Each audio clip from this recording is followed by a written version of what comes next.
प्लास्टिकवर बंदी, परंतु बाजारात खुलेआम विक्री. मनपाची रेड आणि मग महानगरपालिकेची धडक एंट्री. अमरावती शहरात प्रतिबंधात्मक प्लास्टिक विरोधात महानगरपालिकेने मोठी कारवाई करत व्यापाऱ्यांमध्ये एकच खळबळ उडवली आहे. इतवारा बाजारात छापा आणि थेट गोडाऊन पर्यंत धडक. अमरावती शहरात प्लास्टिक मुक्त शहर या संकल्पनेला गती देण्याकरिता महानगरपालिकेने आता ऍक्शन मोड ऑन केला आहे. 7 मे रोजी आयुक्त आणि अतिरिक्त आयुक्त यांच्या आदेशानुसार विशेष मोहीम राबविण्यात आली आहे. इतवारा बाजार पेट्रोल पंप परिसरात दयाल ट्रेडर्स येथे मोठ्या प्रमाणात प्रतिबंधात्मक प्लास्टिक विक्री होत असल्याची माहिती मिळताच प्लास्टिक विभाग आणि अतिक्रमण विभागाची संयुक्त टीम तात्काळ घटनास्थळी पोहोचली आणि इथूनच सुरू झाली धडक कारवाई.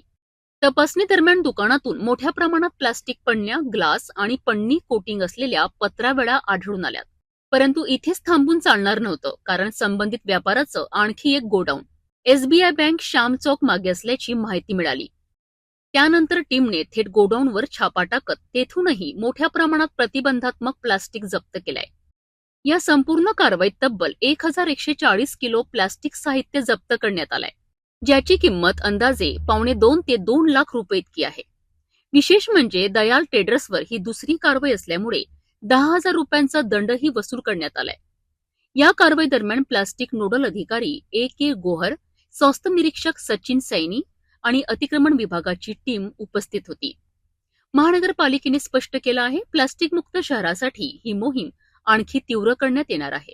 महानगरपालिकेच्या या कारवाईमुळे आता प्लास्टिक विक्रेत्यांमध्ये भीतीचं वातावरण निर्माण झालं आहे. परंतु प्रश्न एकच, ही कारवाई सातत्याने चालणार का? अमरावतीकरांसाठी हा एक स्पष्ट संदेश आहे. प्लास्टिकचा वापर थांबवा, नाही तर कारवाईला सामोरे जा. स्वच्छ शहर, सुरक्षित पर्यावरण हे फक्त घोषवाक्य न राहता वास्तवात यावं. याकरिता प्रशासन आणि नागरिक दोघांनीही पुढे यायला हवं.